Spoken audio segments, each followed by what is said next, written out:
Bom dia, boa tarde ou boa noite para os meus alunos do nono ano da Escola Municipal 25 de Abril. A gente está indo para a segunda aula de 2021, né, do nosso primeiro bimestre, e o conteúdo dessa aula é o conteúdo que está na página 37 da apostila, porém, de forma explicada em videoaula. Como vocês viram no quadro anterior, a aula de hoje é sobre satélites naturais e eclipses. E para a gente estudar esse conteúdo, vocês precisam saber o que é um satélite natural. O satélite natural, ele é um astro ou um corpo celeste rochoso que orbita algum planeta, ou seja, que gira em torno de algum planeta. Aqui eu coloquei uma animação para vocês da Lua, que é o nosso satélite natural. Ela é nosso satélite natural porque ela é um astro rochoso que está aqui, ó, girando em torno do nosso planeta, tá? Pessoal, os satélites, eles não possuem luz própria, tá? Quando a gente vê a lua cheia aqui da Terra, a gente, na verdade, está vendo uma face da lua que está iluminada. E ela está sendo iluminada pela luz solar. Então, os satélites são astros iluminados, não são luminosos como, por exemplo, as estrelas, né? Como o nosso Sol. Então, como vocês já viram, a Lua é o nosso satélite natural. E ela demora, pessoal, uns 27 dias, 28 dias para dar essa volta completa aqui em torno do Sol, tá? Aqui eu coloquei para vocês também uma imagem da Lua cheia, que é a visão que a gente tem geralmente aqui do nosso planeta. Professora, e por que a gente vê a Lua de várias formas diferentes ao longo do mês, ao longo da vida? Pessoal, quando vocês veem a Lua de formatos diferentes, vocês estão vendo as fases da Lua. As fases da Lua nada mais são do que as diferentes aparências que a Lua tem de acordo com a posição que ela se encontra em relação ao Sol e ao nosso planeta. Ela apresenta fases porque ela é um astro iluminado. Como eu falei com vocês no último quadro, a gente só consegue ver a porção da Lua que está iluminada pelo Sol, tá? Então, conforme ela vai deixando de ser totalmente iluminada em uma face, ela vai assumindo formatos diferentes. Pode ser essa lua aqui mais românticazinha, a lua cheia, ou então a gente pode nem ver a lua, que aí a gente chama de lua nova, né? Quando a luz do sol não está batendo em nenhuma face visível, né? Nenhuma face da lua que esteja de frente para a gente.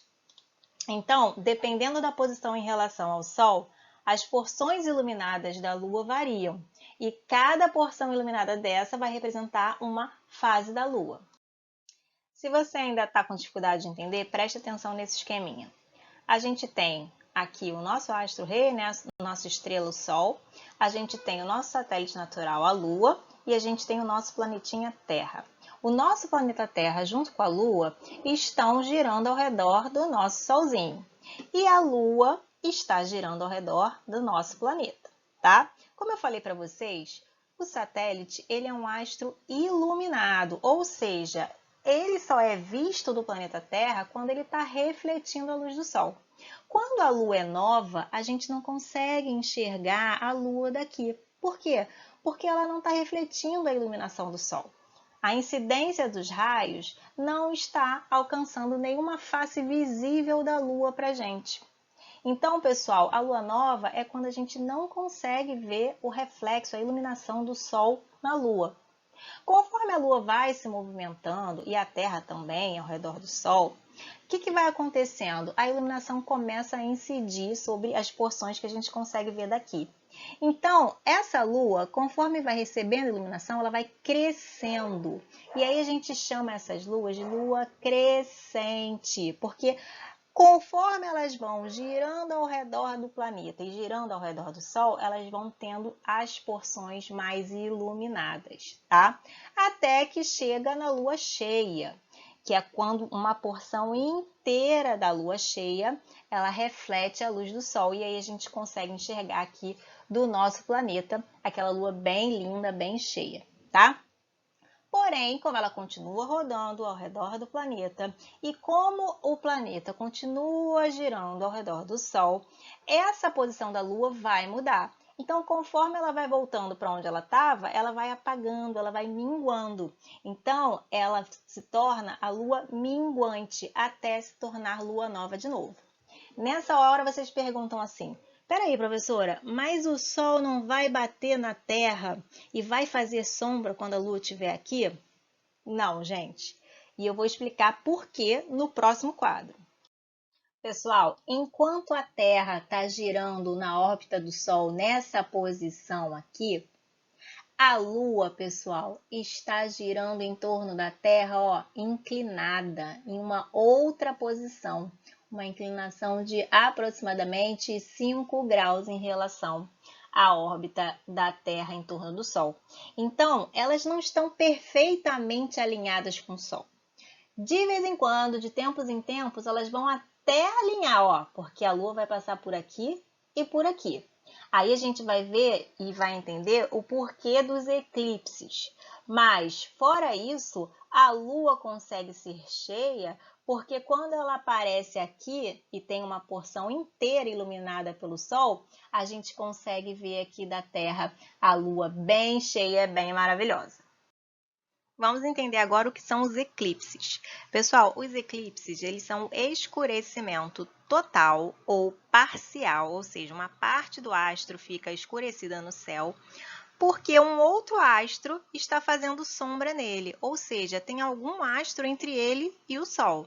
Então, o eclipse solar, que é o eclipse do Sol, que é quando o Sol desaparece no céu, ou um eclipse da Lua, que é quando a Lua vai desaparecendo no céu, só acontecem quando o Sol, a Terra e a Lua ficam alinhados, ou seja, um consegue fazer sombra no outro.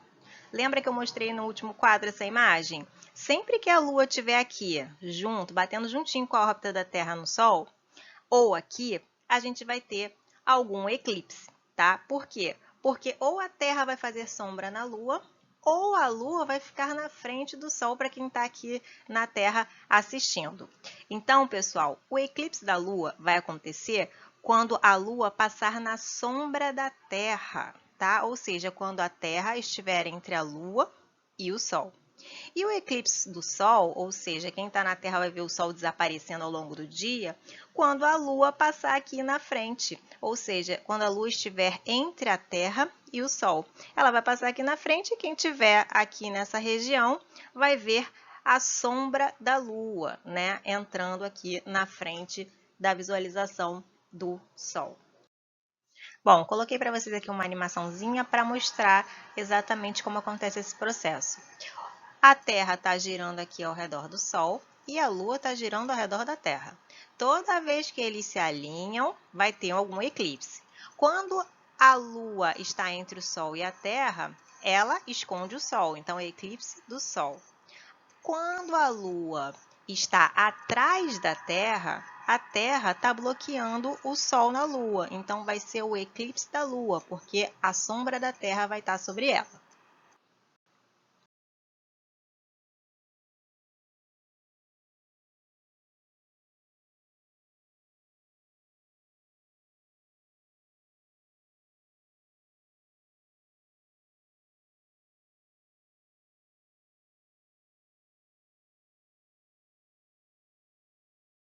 Nós teremos diferentes tipos de eclipses, tanto solares como lunares. A gente vai ter o eclipse total do Sol ou o total da Lua, quando esses astros ficam exatamente na sombra da Lua ou na sombra da Terra. E aí a gente vai ver só aquela iluminação ali atrás da sombra da Lua, quando é o eclipse solar, e a gente vai ter a Lua um pouquinho mais apagadinha, a gente ainda vai conseguir ver o formato dela, mas ela vai estar com a sombra da Terra nela, porque a Terra vai estar entre ela e o Sol. A gente tem o eclipse parcial, que é quando uma parte só do astro fica na sombra, né? Ou da Lua ou do planeta Terra. E a gente também vai ter outros dois tipos de eclipses. No caso do Sol, a gente vai ter o anular, quando um pouquinho só de luz consegue passar pela sombra, né, que a gente chama de penumbra, e a gente vê aquele aro amarelinho do Sol atrás, ou o penumbral, que é quando um pouquinho de sombra só é feita sobre a Lua toda, porém não é o suficiente para a gente não conseguir enxergá-la daqui. Ela fica só um pouquinho apagadinha, mas não chega a ser um eclipse total. Bom, botei aqui para vocês uns exemplos dos tipos de eclipses. No caso dos eclipses lunares, a gente tem o eclipse lunar penumbral, que é quando a Lua está numa região aqui de sombra, mas ela é chamada de penumbra, tá? A região de sombra, onde o astro fica totalmente encoberto pela sombra, é chamado de umbra. Aqui, nessa região mais cinza claro, ainda está incidindo alguma luzinha. Então, esse eclipse aqui é o penumbral, é aquele que a Lua fica só um pouquinho apagadinha, mas nada muito violento que a gente consiga achar que realmente está acontecendo o eclipse. Tem gente que nem percebe. A gente tem o eclipse lunar parcial, quando a Lua fica num pouquinho da umbra, né, um pouquinho da sombra da Terra e um pouquinho fora, aqui na penumbra, pegando ainda um pouquinho de luz na outra porção, que não está atrás da sombra. E a gente tem o eclipse lunar total, quando a Lua está aqui, gente, bem na sombra mesmo, quando não recebe nenhum raiozinho de Sol. Já nos eclipses solares, a gente vai ter a Lua entre o Sol e a Terra. Quando a Lua está mais próxima da Terra, ela parece ser maior que o Sol. Então, ela faz uma sombra maior, ela consegue bloquear uma incidência maior da iluminação do Sol. Tá? Então, fica uma sombrinha aqui perfeita na Terra, nessa região A. Quem está aqui nessa região A está vendo o quê? O eclipse total do Sol, porque bloqueou totalmente a passagem da luz solar nessa região. Já nessa daqui, que a gente vai chamar de C, ainda vai passar um pouquinho do Sol, então a gente ainda consegue ver um pouquinho de Sol nessa região aqui do planeta Terra. Então, esse eclipse aqui, ele não vai ser total, ele vai ser parcial. Aqui nessa outra imagem, a gente tem dois exemplos, do eclipse anular e do parcial de novo. O anular vai acontecer quando a Lua estiver mais distante da Terra e mais próxima do Sol, porque quando ela está girando ali em volta da Terra e a Terra em volta do Sol, não é uma órbita circular certinha. Em alguns momentos vai passar mais perto, em outros vai passar mais longe. E aí, quando isso acontecer, quando a Lua estiver mais próxima do Sol, a gente vai saber o quê? Exatamente o que já sabemos, que a Lua é muito menor do que o Sol. Então, ela não consegue tapar totalmente a luz do Sol se ela estiver mais próxima dele. Então, pessoal, a sombra não vai conseguir chegar nessa região da Terra. Ainda vai conseguir chegar um pouquinho de iluminação. Quando chegar esse pouquinho de iluminação aqui em volta, né, da Lua, da sombra da Lua, a gente vai ter o eclipse anular, que é aquele eclipse que fica aquele anelzinho amarelo, que a gente vê o restinho do Sol em volta da Lua. E nessas outras regiões aqui, que a gente chama de letra C, a gente vai ter um pouquinho ainda de iluminação e a gente vai ver uma parte do Sol dessa região. E aí o eclipse vai ser parcial. Chegamos ao final de mais uma aula. Como sempre, tem atividade. Copiem a matéria no caderno, a atividade também. Resolvam os exercícios, fotografem as atividades e a matéria do caderno para me enviar por e-mail ou por WhatsApp. Não esqueçam de informar o nome e a turma nas suas folhinhas de caderno, de preferência aqui no cabeçalho, para a gente não se perder, para vocês comprovarem que entregaram e eu conseguir lançar a nota de todo mundo certinho. Por hoje é só, bons estudos e até a próxima aula.